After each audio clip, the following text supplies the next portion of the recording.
Jangan lupa subscribe di YouTube channel Metro TV News dan juga nyalakan notifikasinya. Evaluasi untuk PPKM di Jawa Bali dilakukan setiap 1 kali seminggu. Sementara untuk luar Jawa Bali akan dilakukan setiap 1 dalam 2 minggu. Pada malam ini kami diperintahkan oleh Bapak Presiden untuk menyampaikan keputusan tersebut ke publik. Setiap langkah yang pemerintah ambil tentunya telah mempertimbangkan berbagai aspek serta masukan-masukan dari berbagai ahli dalam bidangnya. Penanganan di luar Jawa, Bali tentunya tidak bisa serta-merta dibandingkan dengan Jawa Bali. Karena tantangan di luar Jawa Bali lebih besar dari tantangan di dalam Jawa Bali. Contohnya dalam hal dukungan infrastruktur kesehatan. Pemerintah akan terus bekerja keras untuk mengendalikan pandemi di seluruh Indonesia. Dengan struktur penanganan sekarang ini, menurut hemat saya sudah sangat baik, karena Presiden yang menjadi Panglima paling tinggi dalam penanganan ini, sedangkan Menko Perekonomian dan saya adalah sebagai komando-komando wilayah atau komando lapangan seperti organisasi di militer juga. Tidak mungkin satu komando untuk semua itu, karena itu melihat luas rentang kendalinya. Oleh karena itu keputusan yang diperintahkan untuk menunjuk Menko Perekonomian untuk menangani luar Jawa, dan saya menangani Jawa Bali, saya pikir sudah keputusan yang paling tepat. Penerapan perpanjangan PPKM level 4, 3, dan 2 yang dilakukan sejak tanggal 2 Agustus hingga 9 Agustus di Jawa Bali menunjukkan hasil yang cukup menggembirakan. Dari data yang didapat, penurunan telah terjadi hingga 59,6% dari puncak kasus di tanggal 15 Juli 2021 yang lalu. Momentum yang sudah cukup baik ini harus terus dijaga. Untuk itu, atas arahan Presiden Republik Indonesia, maka PPKM level 4, 3, dan 2 di Jawa Bali akan diperpanjang sampai tanggal 16 Agustus 2021. Terkait keputusan ini akan dituangkan dalam instruksi Mendagri secara lebih detail. Dalam proses keputusan detail ini pun kami telah berkomunikasi dengan cermat dengan berbagai pihak, misalnya asosiasi mal, perindustrian, dan sebagainya, sehingga detail-detail pelaksanaan ini sudah disiapkan dengan baik oleh berbagai asosiasi. Selanjutnya perlu saya jelaskan bahwa penurunan kasus dan perawatan rumah sakit juga terjadi di sejumlah aglomerasi di Jawa Bali, kecuali masih ada masalah di Malang Raya dan juga di Bali. Untuk itu pemerintah akan segera melakukan intervensi kedua wilayah ini untuk menurunkan laju penambahan kasus. Tim kami sekarang sedang bergerak ke sana, dan saya sendiri juga nanti akan pergi mengunjungi kedua daerah ini.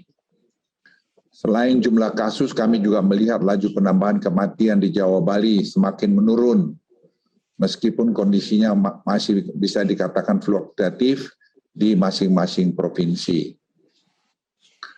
Pemerintah juga sangat mewaspadai kenaikan mobilitas yang tercermin dari kenaikan indeks komposit pasca 26 Juli terhadap kenaikan kasus konfirmasi ke depannya.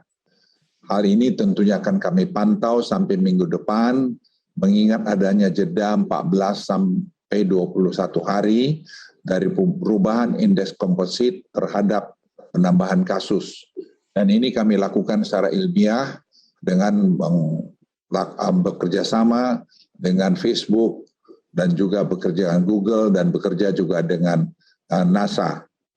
Dalam penerapan PPKM level 4 dan 3 yang akan dilakukan pada tanggal 10 sampai 16 Agustus 2021 nanti, terdapat 26 kota atau kabupaten yang turun dari level 4 ke level 3. Hal ini menunjukkan perbaikan kondisi di lapangan yang cukup signifikan. Evaluasi tersebut kami lakukan dengan mengeluarkan indikator kematian dalam penilaian karena kami temukan adanya input data yang merupakan akumulasi angka kematian selama beberapa minggu ke belakang, sehingga menimbulkan distorsi dalam penilaian. Menyangkut ini pun kami sekarang terus bekerja keras untuk mengharmonisasi data. Dengan itu juga memperbaiki silacak. Kami membentuk tim khusus untuk menangani wilayah-wilayah yang memiliki lonjakan kasus kematian yang signifikan dalam beberapa minggu terakhir yang seperti kami lakukan di Yogyakarta. Setelah kami kembali dari Yogyakarta, kita evaluasi angkanya, kita temukan di sana-sini yang perlu diperbaiki. Selain perkembangan kasus COVID-19, saya juga akan sampaikan perkembangan yang terus membaik dari pelaksanaan 3M, testing dan tracing, serta capaian vaksinasi. Dan saya terima kasih juga kepada TNI Polri, Pemda, semua pihak, mahasiswa, anak-anak muda kita yang telah bahu-membahu bekerja untuk mensukseskan ini. Kepatuhan mengenai menggunakan masker telah mencapai 82%, meningkat 5% dibandingkan bulan Februari-Maret. Dan ini pekerjaan yang tidak mudah. Dan kami himbau juga pada kesempatan ini supaya seluruh masyarakat membudayakan untuk memakai masker ini. Karena kita mungkin akan hidup dalam bertahun-tahun ke depan dengan masker ini. Karena ini salah satu alat di samping vaksin untuk mencegah penularan varian Delta. Dalam hal peningkatan jumlah testing dan tracing, jumlah spesimen dan orang dites meningkat sangat signifikan hingga 3 kali lipat sejak bulan Mei 2021. Selain itu dari sisi tracing, keterlibatan TNI dan Polri mampu meningkatkan jumlah kontak erat yang berhasil di tracing. Saat ini memang masih ada pencatatan yang dilakukan secara manual untuk aktivitas tracing ini, terutama karena keterbatasan akses internet untuk wilayah-wilayah pedesaan. Namun hal ini akan terus kami perbaiki dengan penambahan jumlah digital tracer lapangan, dan juga perbaikan pada sistem silacak yang lebih adaptif guna mengakomodasi tracing kontak erat yang akan semakin besar hari ke harinya. Dalam hal kecepatan laju vaksinasi, sejumlah provinsi dan wilayah aglomerasi menunjukkan peningkatan laju vaksinasi harian yang cukup signifikan. Hal ini tentu saja akan membantu dalam hal upaya pengendalian pandemi COVID-19 akibat varian Delta. Dalam OSI perpanjangan PPKM dilakukan mulai 10 Agustus ini, terdapat 2 roadmap yang memiliki penyesuaian dan diuji cobakan, yaitu sektor pembelanjaan mal dan industri esensial yang berbasis ekspor atau penunjangnya. Pemerintah akan melakukan uji coba pembukaan secara gradual untuk mal, pusat perbelanjaan di wilayah dengan level 4 dengan memperhatikan implementasi protokol kesehatan. Uji coba pembukaan pusat perbelanjaan mal ini akan dilakukan di Kota Jakarta, Bandung, Surabaya, Semarang dengan kapasitas 25% selama seminggu ke depan. Nah, dengan protokol kesehatan yang ketat. Hanya mereka yang sudah divaksinasi, saya ulangi, hanya mereka yang sudah divaksinasi dapat masuk ke mal dan harus menggunakan aplikasi Peduli Lindungi. Anak umur 12 di bawah 12 tahun dan 70 di atas 70 tahun akan dilarang untuk masuk ke dalam mal pusat perbelanjaan sementara ini.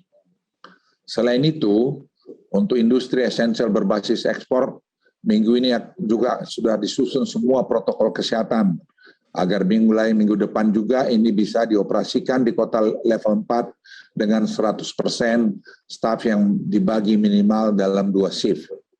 Penyesuaian di level 4 dilakukan juga tempat ibadah.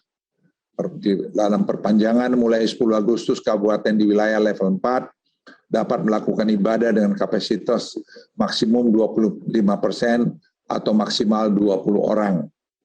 Kami ingin menekankan sekali lagi bahwa ada 3 pilar utama dalam hal penanganan COVID-19 ini. Pertama adalah peningkatan coverage vaksinasi secara cepat. Kedua, penerapan 3T yang tinggi. dan kepatuhan 3M, terutama soal masker yang baik. Dalam menangani pandemi ini, pemerintah mengedepankan masalah kehati-hatian dengan baik. Jangan sampai perbaikan yang sudah kita capai dengan susah payah, kemudian menjadi sia-sia. Saya ingin menyampaikan pada Anda semua kita lelah. Bukan hanya petugas, masyarakat pun lelah. Oleh karena itu, jangan kita sia-siakan kelelahan kita ini karena kita tidak disiplin. Sekali lagi tentunya pemerintah tidak bisa bergerak sendiri tanpa keterlibatan peran serta dan juga kesadaran masyarakat. Masyarakat hari ini diharapkan memiliki kesadaran tinggi untuk berperan penuh dalam terus menjaga protokol kesehatan, utamanya dan melakukan penggunaan masker agar kita semua keluar dari badai pandemi ini. Saya juga ingin menyampaikan pengawasan arahan yang diberikan oleh Presiden kepada kami semua adalah dari waktu ke waktu. Yang menurut saya dengan pengalaman saya sebagai seorang perwira TNI melihat bahwa arahan-arahan ini yang membuat proses pengambilan keputusan cepat yang tidak banyak dibayangkan orang. Kalau teman-teman melihat di dalam proses pengambilan keputusan ini, bagaimana peran Presiden dalam mengarahkan adalah satu saya pikir-pikiran langkah-langkah yang sangat patut kita apresiasi. Dan diakhiri juga dalam kesempatan ini saya ingin mengucapkan selamat tahun baru Islam 1443 Hijriah. Semoga kita semua selalu diberikan kesehatan, keberkahan, serta kekuatan untuk berjuang keluar dari pandemi COVID-19 ini. Terima kasih. Wassalamualaikum warahmatullahi wabarakatuh. Saya persilakan Menko Perekonomian.